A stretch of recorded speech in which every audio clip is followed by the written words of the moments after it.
Let's begin by taking 3 deep breaths, relaxing with each out breath.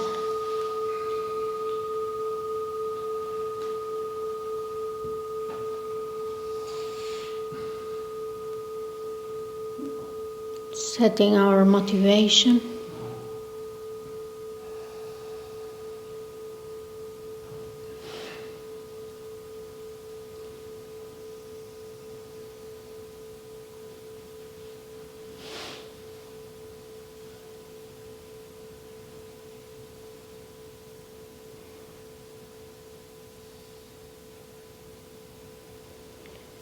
Now let's practice a few minutes of Shamatha meditation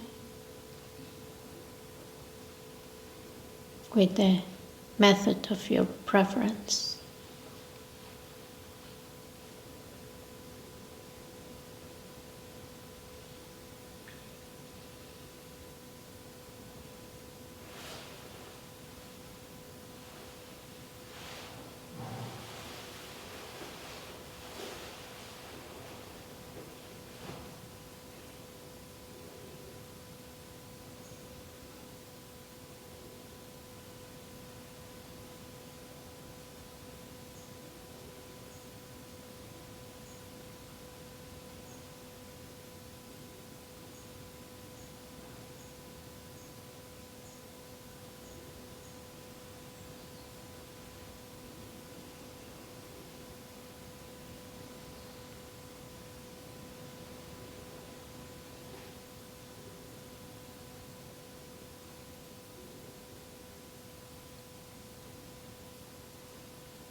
Now, while maintaining relaxation, presence, focused attention, let's engage in a review of our actions.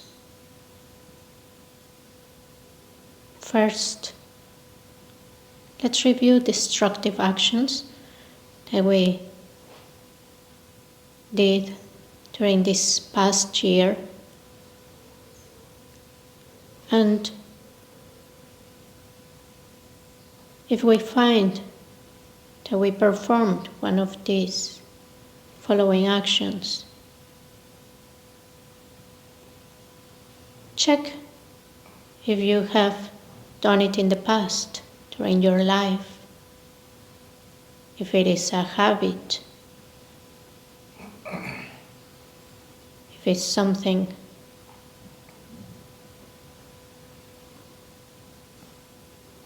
that you find difficult to stop doing.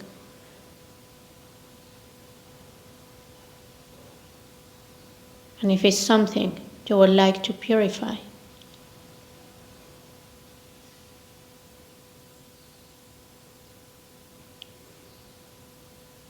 By becoming aware of our actions,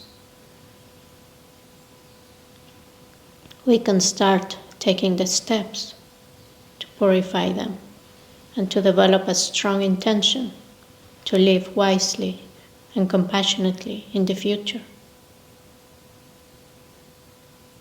So for each one of these actions, understand how you got involved in them, as well as their immediate and long-term results.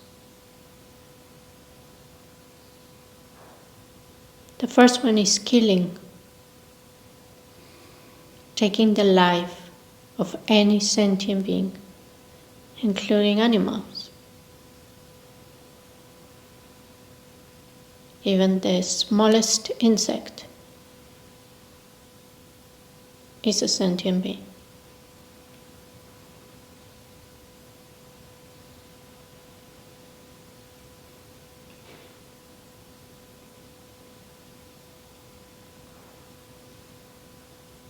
Check if you did this action, if it was intentional, what was your motivation for doing it.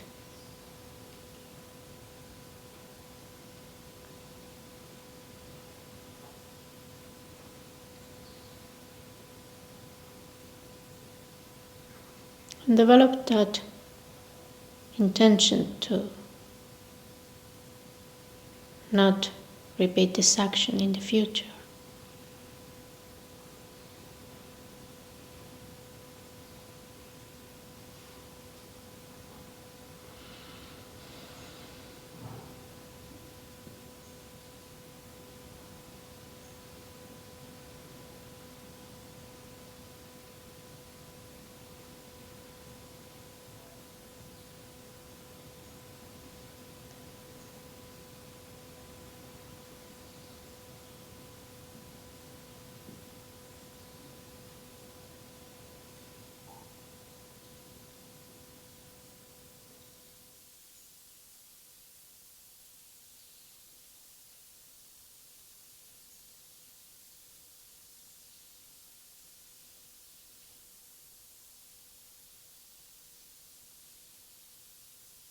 The next one is stealing,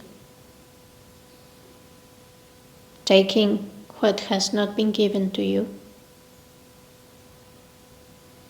This includes not paying our debts, using supplies at our workplace for our own personal use without permission, and not returning things that we have borrowed.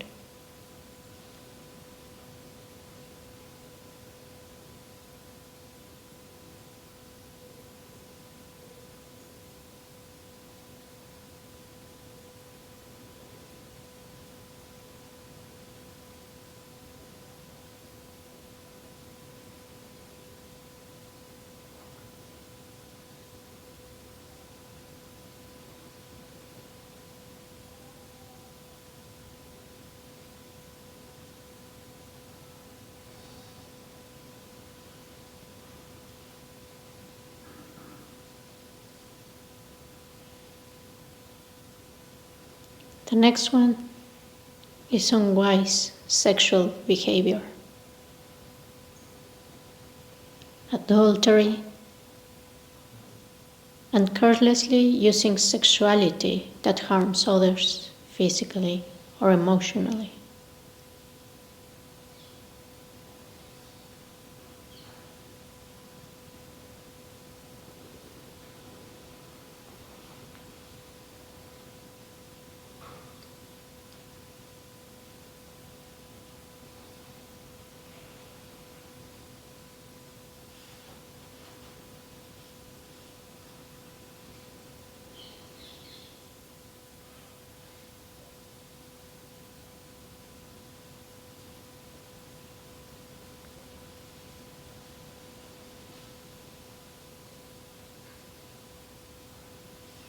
These three are actions we perform with our bodies.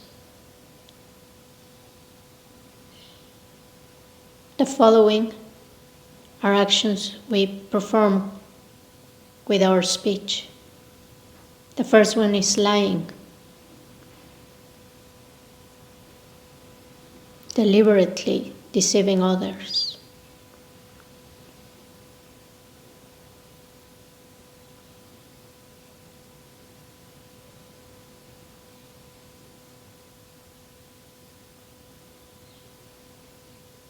Omitting the truth.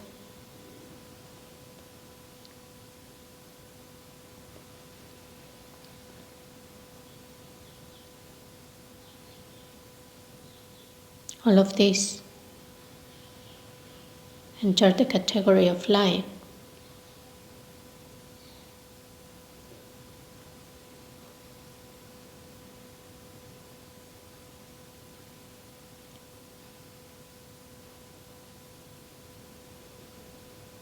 The next one is divisive speech. It refers to causing others to be disharmonious or preventing them from reconciling.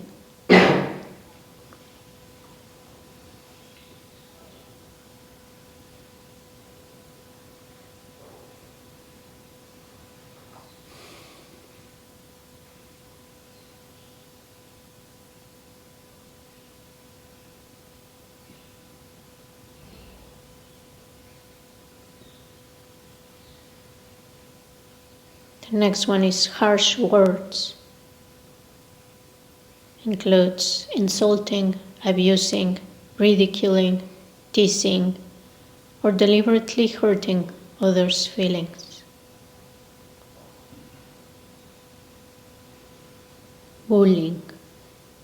All of these are harsh words.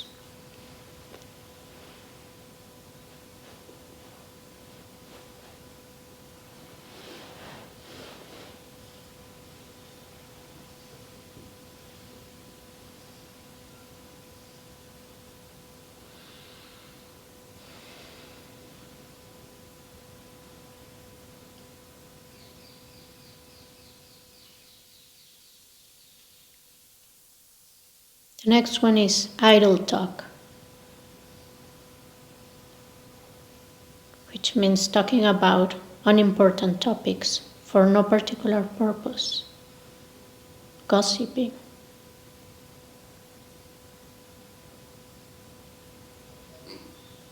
Meaningless talk.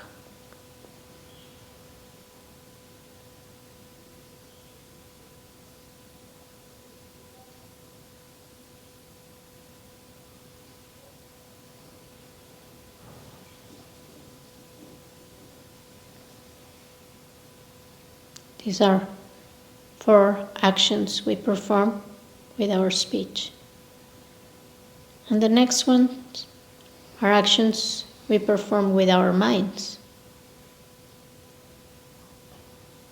Maliciousness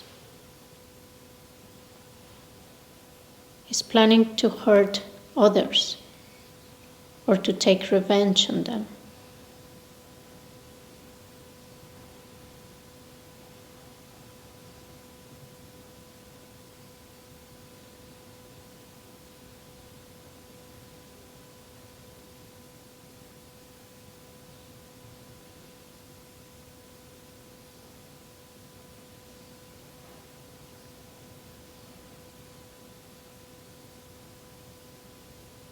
Coveting, desiring possessions that belong to others and planning how to obtain them.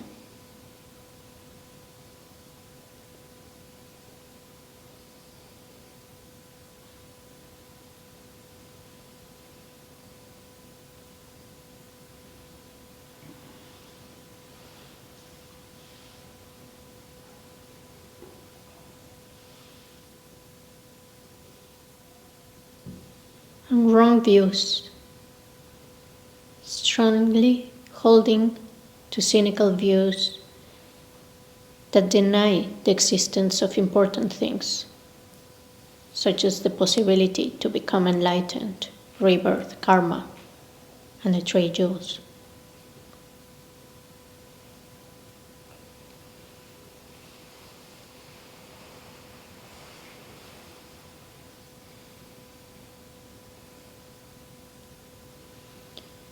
As a conclusion, experience a sense of relief because you have been honest with yourself about the past. Remember, you can purify the imprints of these mistaken actions. Resolve to direct your energy in constructive directions to avoid acting in ways that harm yourself and others.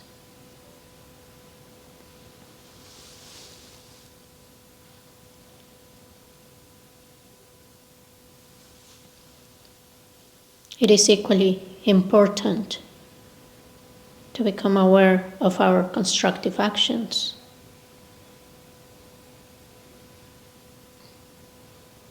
Our motivations for doing them and their results.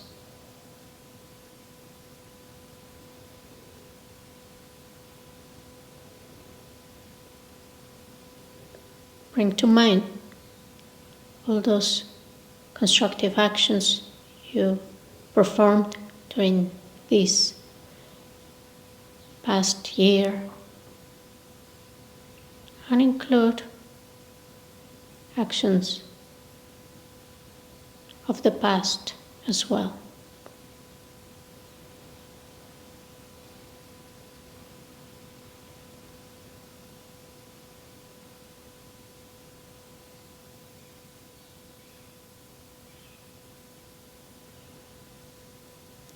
These constructive actions include being in a situation in which we could act negatively, but choosing not to.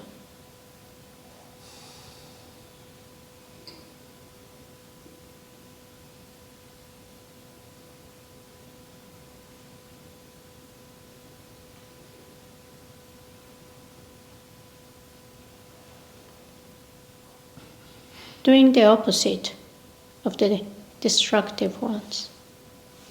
For example, protecting lives, respecting the possessions of others, saying the truth,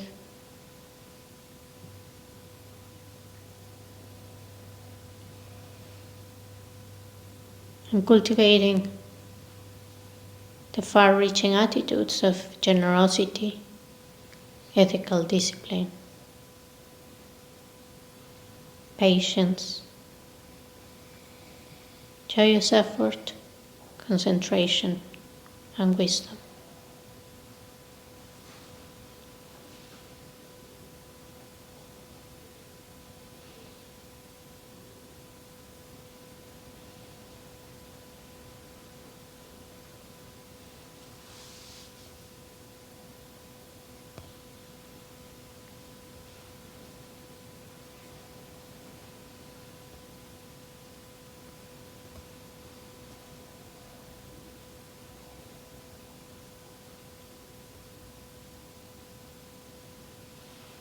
Rejoice at the positive deeds, all the positive actions you have done, and encourage yourself to act in beneficial ways in the future.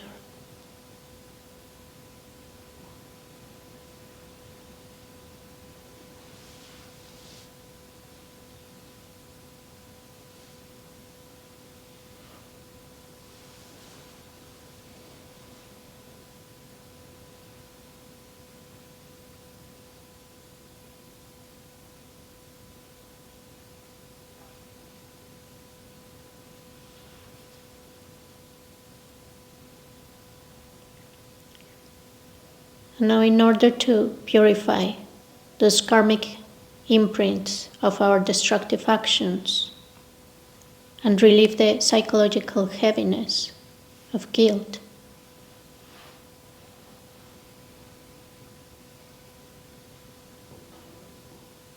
let's practice the four opponent powers.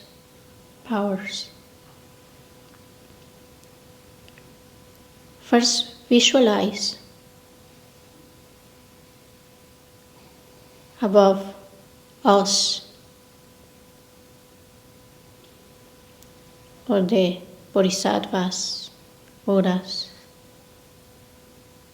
enlightened beings,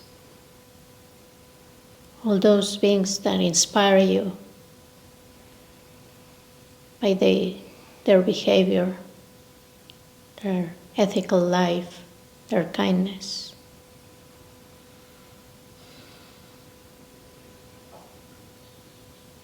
Now generate regret, not guilt. Just regret for our negative actions and motivations by honestly admitting them.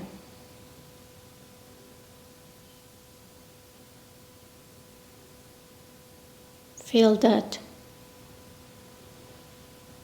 we are recognizing this in the presence of all the enlightened beings that are full of compassion.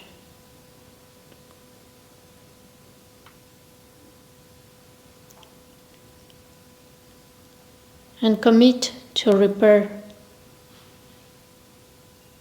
the relationship with those who you harmed in the past.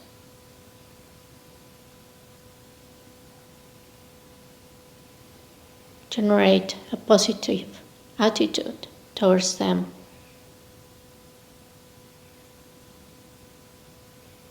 And the altruistic intention to benefit them in the future.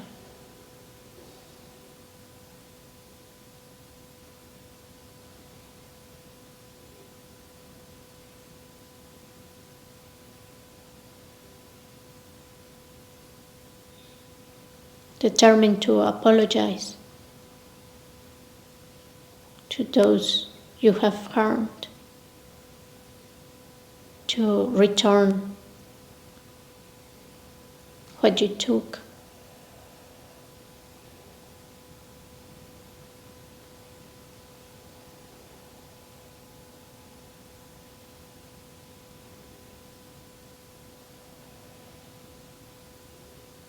To fix the situation, if possible.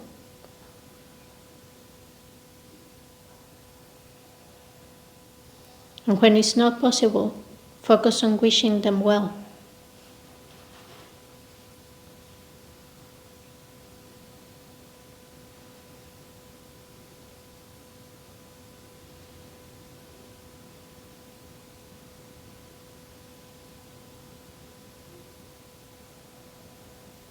The third power is to make a determination not to do the actions again in the future.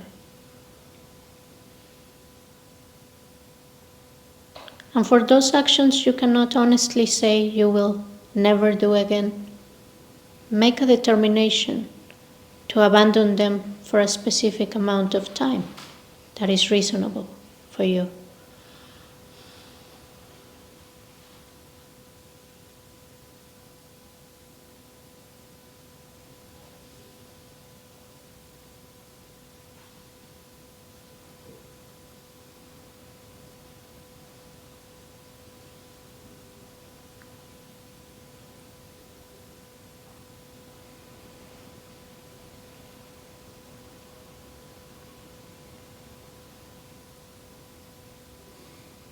And the fourth power is to engage in remedial behavior. This may be community service, spiritual practice, making offerings, meditating on bodhicitta or emptiness. And one that we can do now is visualizing light and nectar flowing from those enlightened beings, Buddhas and Bodhisattvas that we visualize above our heads, flowing down like a rain of blessings, purifying all our negative karma, all our negative actions.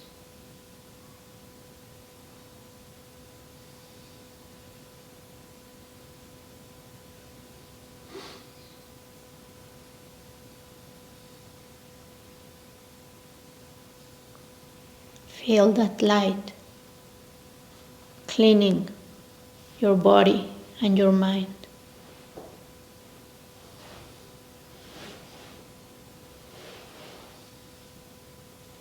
Purifying all those negative imprints.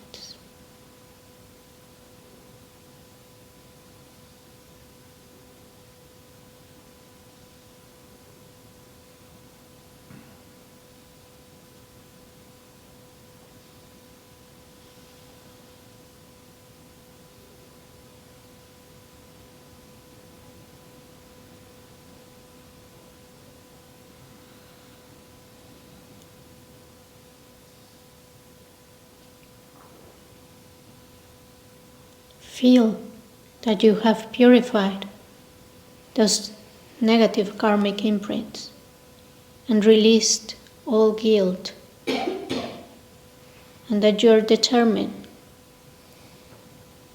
to apply a remedy to the past behavior.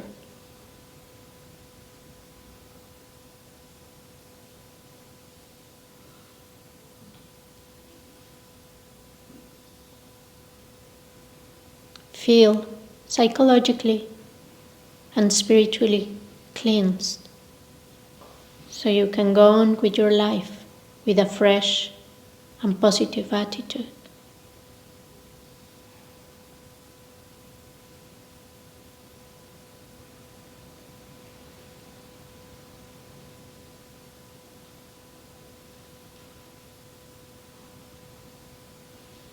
Now imagine this past year and your past life, this life, just your past actions of this life and other past lives. All that dissolves into emptiness. You close the cycle of this year, and tomorrow you will begin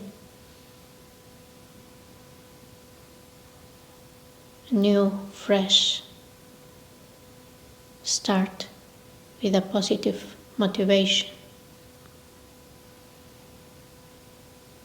Make your aspirations for the future year.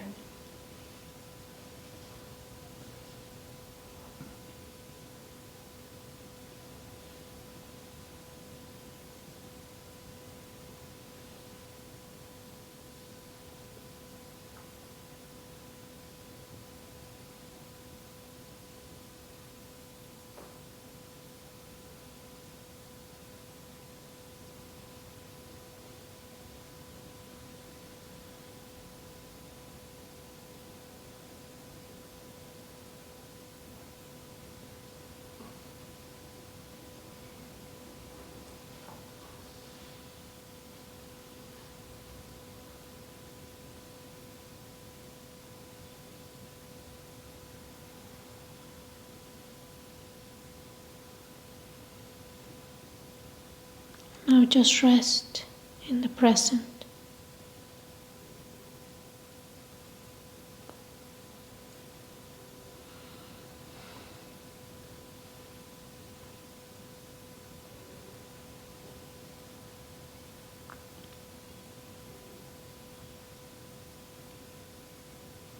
Imagine that all those enlightened beings,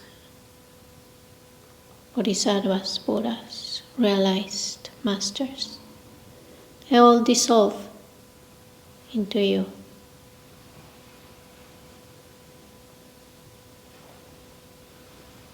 And just rest.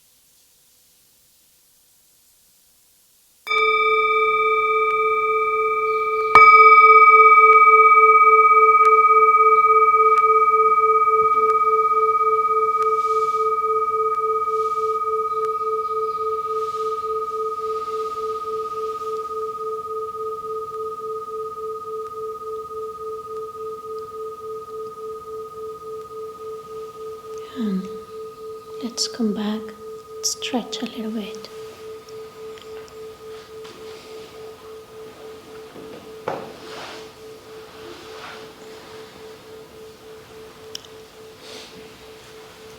I intentionally didn't do the dedication of the practice yet because I wrote a dedication that we can do together to dedicate the whole year our positive actions, and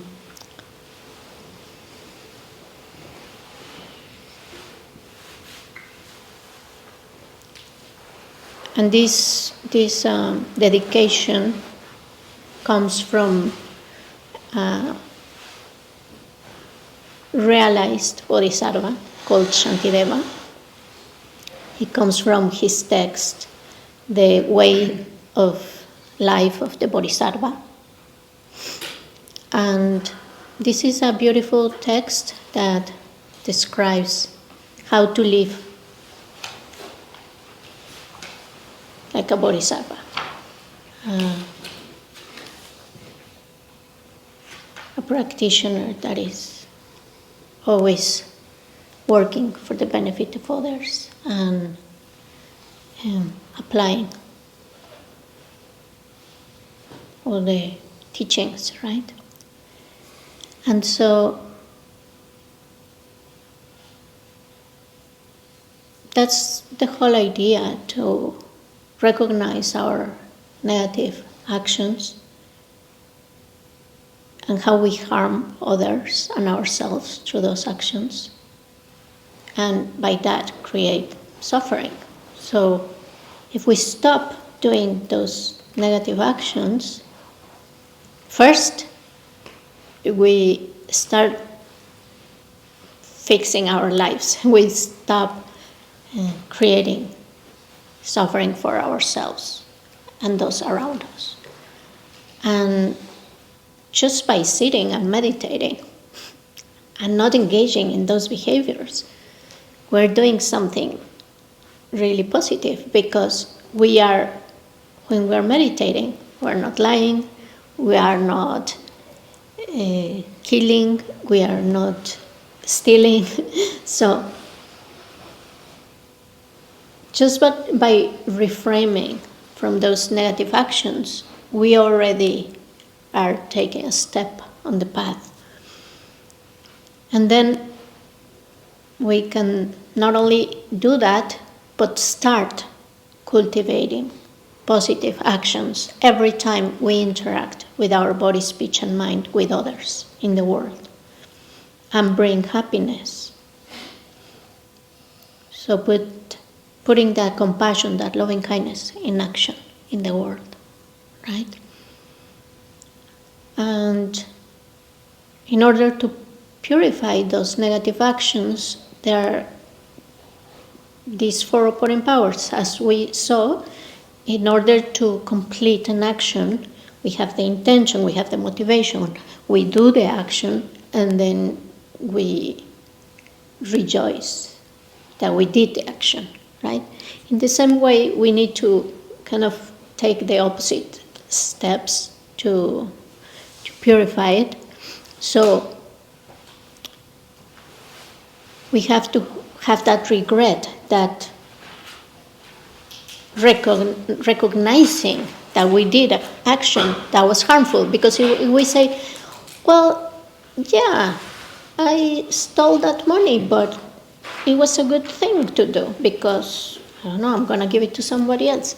But you don't recognize that that was a negative action, then you can't purify it. So the first step is just to recognize it and regret. But regret is not guilt. It's not dwelling on these thoughts that you're such a bad person and you're never going to be able to stop doing those negative actions, because guilt can be paralyzing. It's just a healthy regret and be honest with ourselves, right? And then, of course, repair that action. And there's different ways to repair it.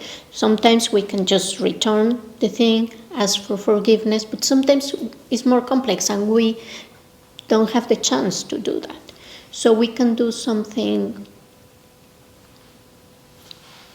a positive action that balances. For example, if you killed some insects or animals, you can go to a market. This is a practice that many Buddhists do, right?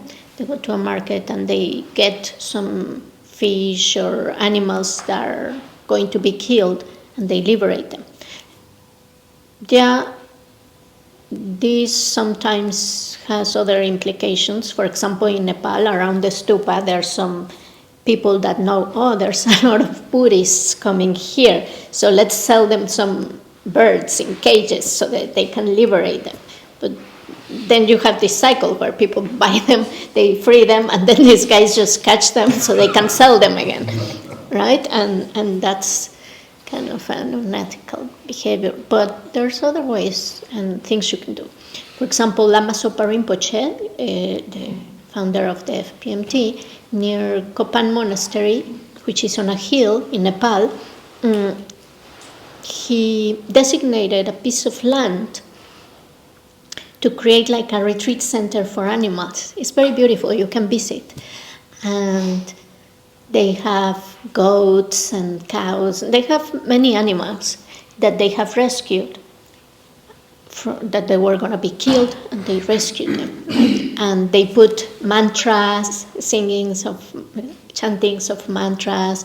There's some stupas there. They feed them. They take care of their health, and they're free. So they live like in an animal paradise there. And they all been rescued. And he also was part of a project where some of his monks and students took, I think it was like 108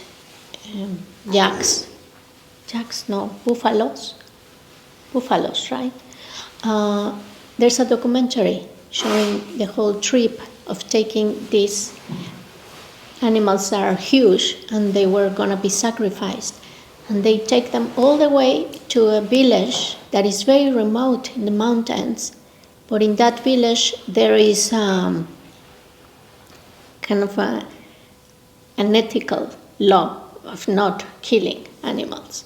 So they accept them, they accept to receive them and take care of them.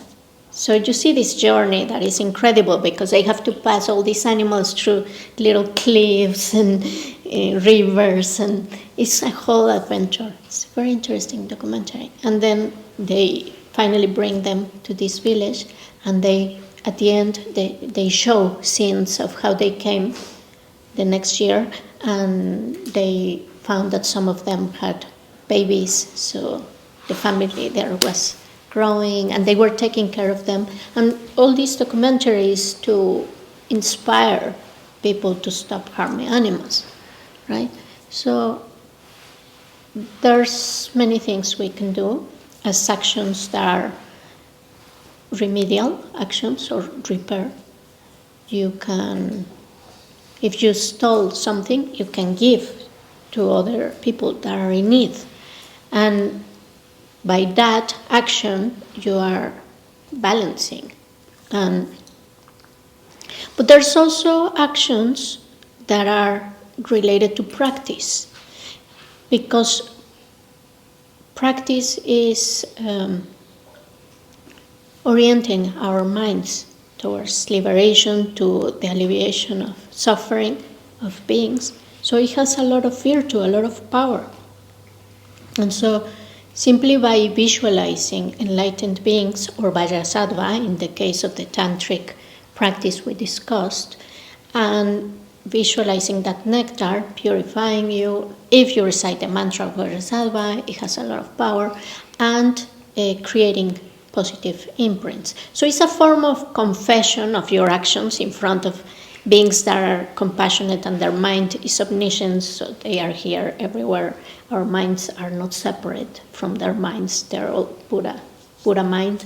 And by doing that, is kind of acknowledging in front of your Buddha nature, or your primordial consciousness, or your divine consciousness, whatever you want to call it, acknowledging that due to confusion, we did those negative actions, but we want to dissolve that karma, purify it, right? So the visualizations, for example, in the case of the Vajrasattva practice, you visualize that dark smoke or things come out of your pores, like dark smoke or things, and you're receiving the nectar, and you're sustaining the visualization of Vajrasattva, which symbolizes the purification of the mind, and you're reciting the mantra, and so you're engaging your body, speech, and mind in a practice that is a very advanced technology. We just don't understand how it works, but if you have faith and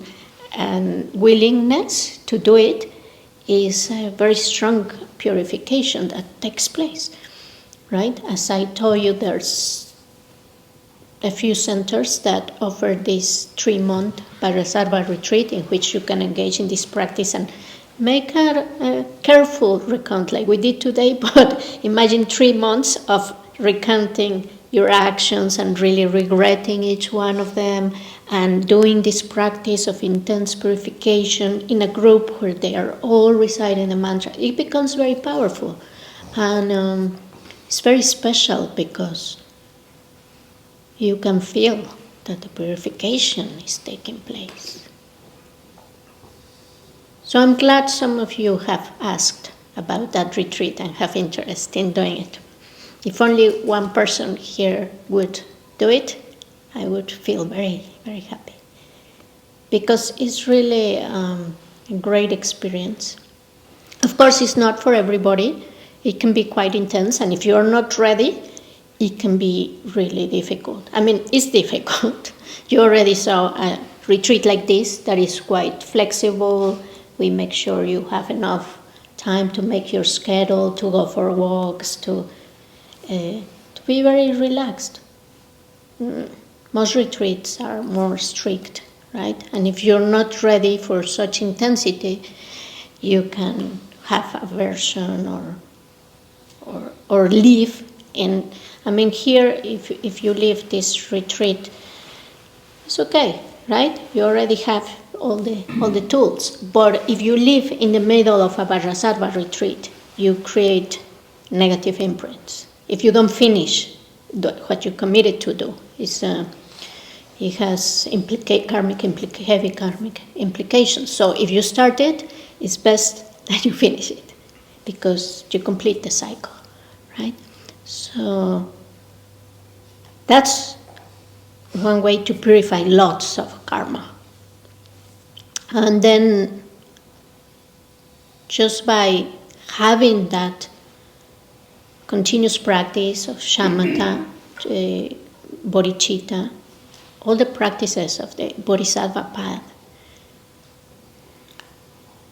and committing to help whenever you can and do positive actions, then you're also purifying, right? And of course, we don't expect that we are going to immediately start doing positive actions and be like saints or bodhisattvas immediately, and we're not going to do any negative action because that's unrealistic. But that's why we take the commitment. And even if it's something very difficult, we can say, well, I'm not going to smoke for 21 days. I'm not going to harm my body. I'm not going to kill insects for 21 days. Like, put a time that you think you can commit to not doing that negative actions. I'm not going to lie, or I'm not going to criticize others. Then we can commit to do that, right? Because by putting that commitment, we do the effort. And if you break it, you take the commitment again, right? And you try to purify it. It's not like, well, I'm going to do this negative action because I know I can purify it later. I'll take a Vajrasattva retreat later. Let's engage in negative action. Because if you have that cynical attitude, then it creates habits, mental imprints that become conduct, that become habitual, and each time becomes more difficult to transform because we are habituated, right? So by practicing the all the practices of the path of the Bodhisattva, we are cultivating new habits in which we want to be more aware of the suffering of other beings and do our best to be of benefit, right? So, do you have any question? Yes? You mentioned forgiveness. Do you know if there is a Buddhist practice where actually forgiveness, so to forgive someone else, or for example committing harm to oneself, or even or also forgive ourselves for doing something besides the purification practices and so on. Do you know any forgiving practice? Yeah, well, Christine Neff talks a lot about meditations on self-compassion and how to care for yourself and forgive yourself and accept yourself and others, and all the practices of compassion for others. We will do some next week, but the practices when you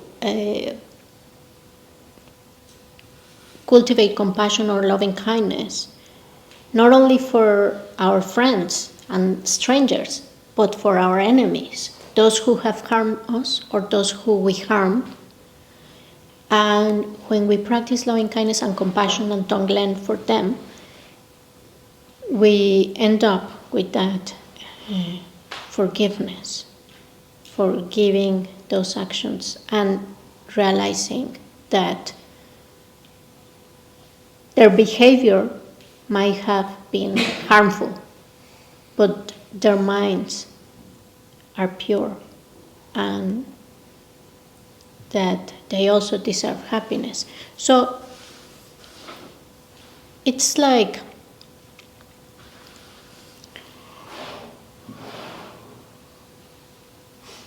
there's an example. If we hit someone with a stick, we wouldn't say the stick, that is the fault of the stick, right?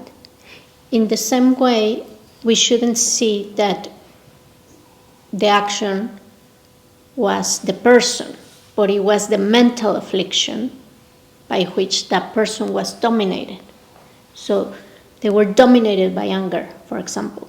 And we even have phrases that are popular when we say, I don't know what happened to me. I was totally being driven or manipulated by anger or by another very strong emotion. And there's many people that do terrible actions like killing or something in an act of rage. And then when they come back to their senses, they really regret. They were totally blind by that mental affliction. So sometimes we do actions, but we don't have control over those mental afflictions. They arise and take us by surprise. And so we can understand how this can happen to others. And by understanding and empathizing, we can go to that forgiveness, right? One of the practices that we can do is check the event from a third-person perspective, as if we were watching a movie, recounting all the details, remembering in chronological order.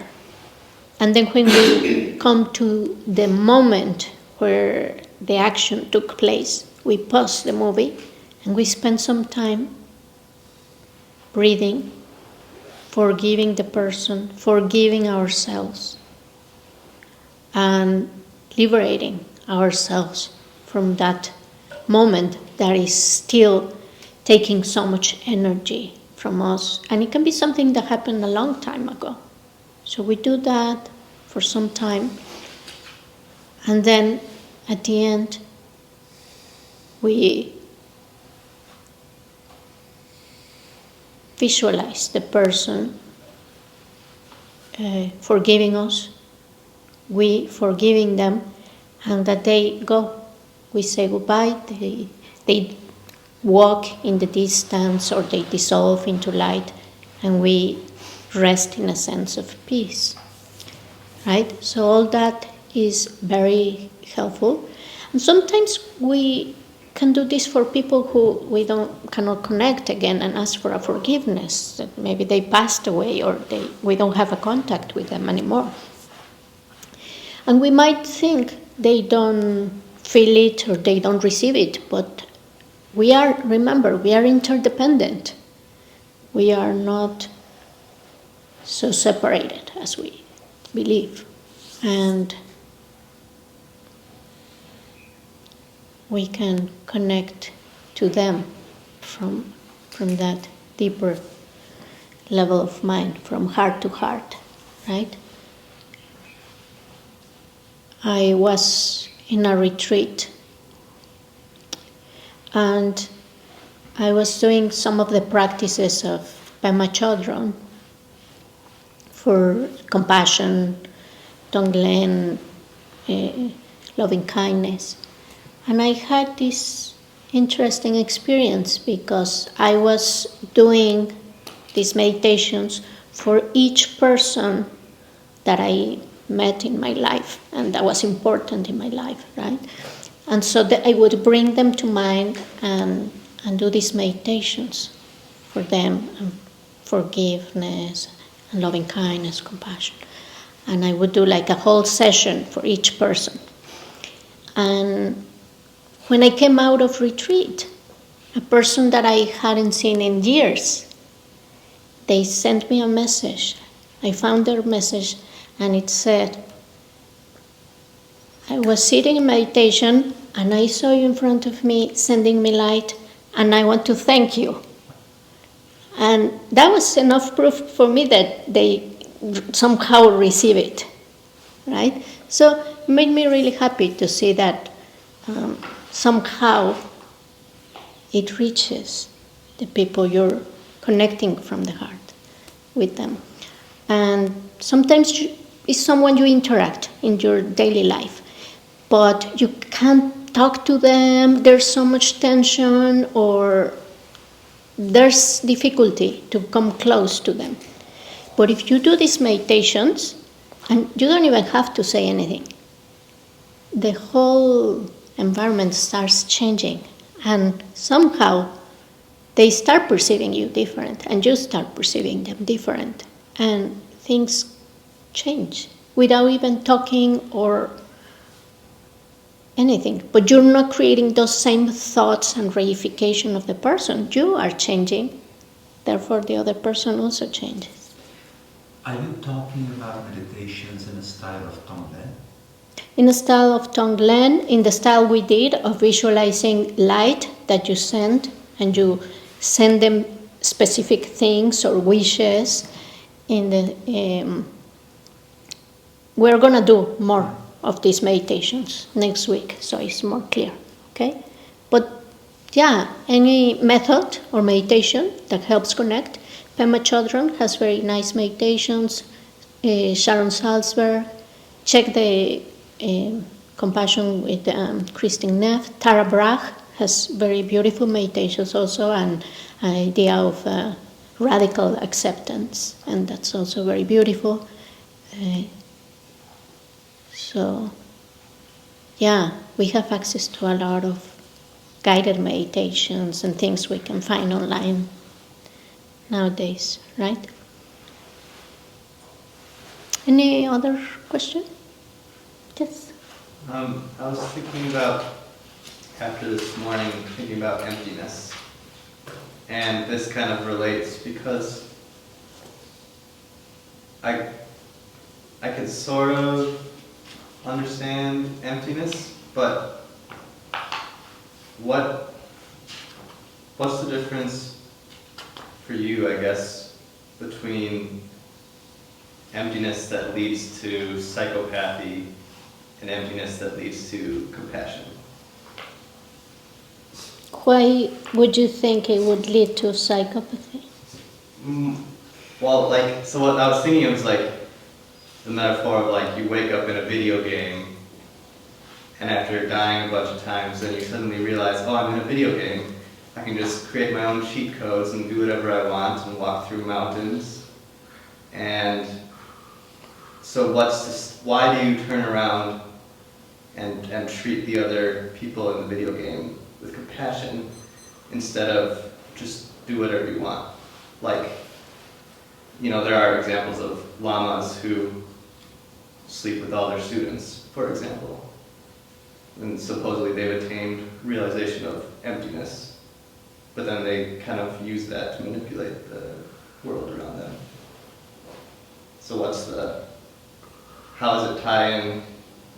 How do you realize that everything is empty, but then maintain compassion instead of become a psychopath? Yeah, well, those are some of the risks that can arise in the path, that you can get even some supernatural, or they're natural, but we think of them as supernatural powers with the practice of shamatha, just not even realization of emptiness, right? But nihilism would be one of those examples where it comes from the darker side of emptiness. Right, yeah. Yeah, so you can develop those abilities and use them for harming others, but somehow that becomes an impediment in the path. So first knowing that you cannot fully become a Buddha or a Bodhisattva if you're using your realizations or your understandings or your practice to harm others. It would just not be in the same line, right? Now, what he's saying, nihilism is going into a diluted wrong view. That's one of the negative actions we saw here, right? Wrong view, holding to an extreme and believing that you have the truth, and because you think you have realization of emptiness, now you can do whatever you want and harm others, and it won't have consequences, right? So it will have consequences. Of course, there's beings suffering. So when there's true realization, compassion comes with it, because when you realize emptiness, you realize that you and others are not different. So if you harm them, you're harming yourself. So when you get deep realization, and an immeasurable compassion arises from that realization. So it might look, or they might say that they have realization, but they are just using whatever intellectual understanding they have and harming others, and that's not ethical. So Padmasambhava had a phrase regarding this, and he said, even though my view is as big as sky, my behavior is as fine as the grains of flour.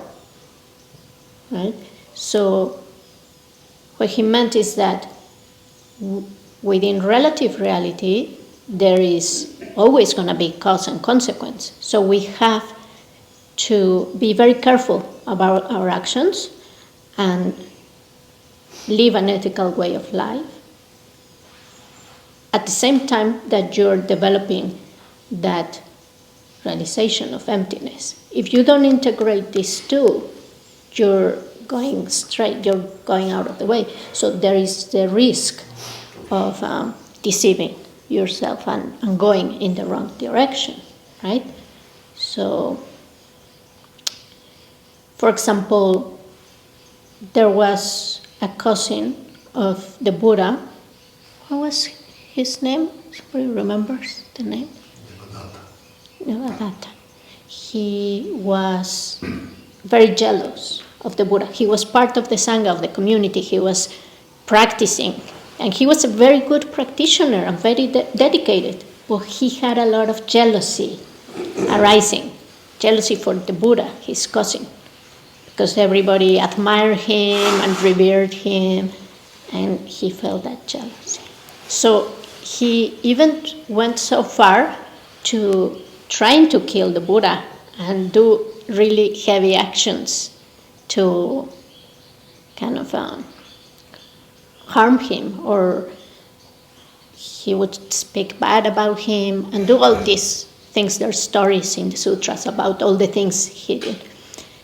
And the Buddha will feel so much compassion because he knew that he was going to experience a lot of suffering and a bad rebirth in his following life. So he tried to help him, but sometimes that's what we have free will, right? It's our decision, it's our responsibility to cultivate the true causes for liberation. And if we harm others, we're only harming ourselves because we're going to experience the consequences of those actions, right? So, yeah, there is people in the community, there's teachers that have harmed students, and that's not justifiable behavior. It's very sad that that happens, right? But it can happen to any of us. We can become very deluded, thinking that we are great practitioners and then start harming others. So we should always be careful to follow these guidelines of not doing these negative actions and do the constructive actions. Okay? Anything else? No? Well,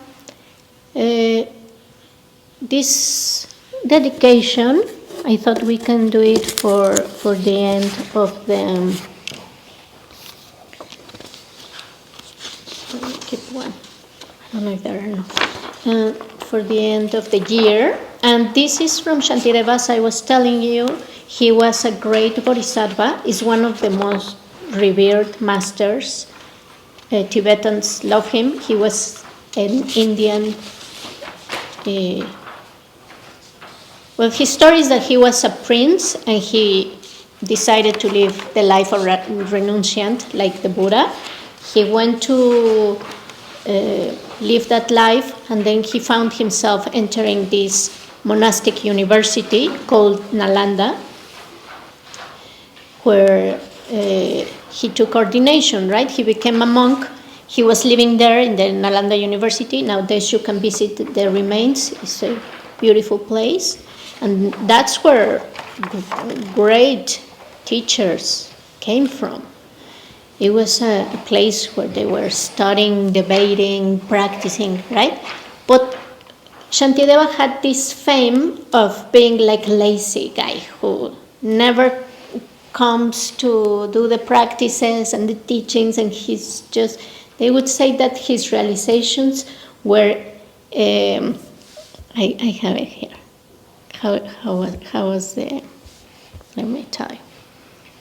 His three realizations were eating, sleeping, and shitting. So all the monks didn't like him. They thought, this guy, why is he doing here? He doesn't practice, he doesn't study, he should leave, right? And so one day they decide to put him a trap. And they say, we want you to give a public discourse, a teaching. And they say, he's going to make such a ridicule, he's going to be humiliated, and maybe then we can kick him out. So he comes and he sits in front of these people and he asks, do you want me to speak about a traditional text, or do you want to hear something new? And they say, tell us something new that we never heard before. And so he starts reciting or explaining this, which now we know the text is called the Bodhicharya Avatara, the way of the Bodhisattva's life, the guide to the Bodhisattva life. And he starts saying it very eloquently and with this beautiful poetry and explaining each of these steps on the path. And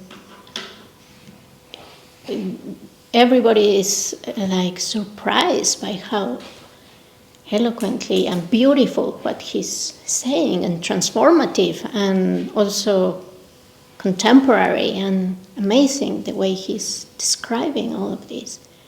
And as he's coming to the end of the explanation, the legend or the story says that he started flying or elevating, floating from his seat up, and he dissolved into the sky and vanished. But what we know is that after that, he left. He never came back to the monastic university in Nalanda. He spent the rest of his life like a wandering yogi, and he is one of the 84 Mahasiddhas. The Mahasiddhas were great yogis with very unconventional lives. Many of them, I think most of them, they weren't monks. They were yogis. They lived in the mountains, in the cities, in different environments. Their life stories are really amazing. And they established many of the Vajrayana, the tantric lineages. And this text was registered. Of course, they regretted that he left. They realized he was an enlightened bodhisattva himself, right? This text has been studied and practiced by generations and generations in all the lineages, in all the schools, in all the centers, because it's really beautiful and touching. I lead a small meditation group that we started when the pandemic hit, and we meet every week and we do meditations together and we have some discussions. Right now we are studying this text and meditating in each one of the verses, right? So now we put it on pause because I was coming here, but we will continue in January. And it's beautiful, it's really amazing. This text really connects you and helps you get inspired to practice. You're welcome to join whenever you want to these meditations if you want to hear or meditate on it. And so this dedication comes in this text and is one of the favorite ones of His Holiness the Dalai Lama. And I think it's very touching, like it really gives rise to empathy, compassion, loving kindness. So whenever you have time and you want to do a longer dedication at the end of the day, you can do it, and it will help you connect with all beings, I think. So let's read it together, okay? May all beings everywhere, plagued by sufferings of body and mind, obtain a notion of happiness and joy by virtue of my merits. May no living creature suffer, commit evil, or ever fall ill. May no one be afraid or belittled, with a mind weighed down by depression. May the blind see forms and the deaf hear sounds. May those whose bodies are worn with toil be restored, finding repose. May the naked find clothing, the hungry find food. May the thirsty find water and delicious drinks. May the poor find wealth, those weak with sorrow find joy. May the forlorn find hope, constant happiness and prosperity. May there be timely rains and bountiful harvests. May all medicines be effective and wholesome prayers bear fruit. May all who are sick and ill quickly be freed from their ailments.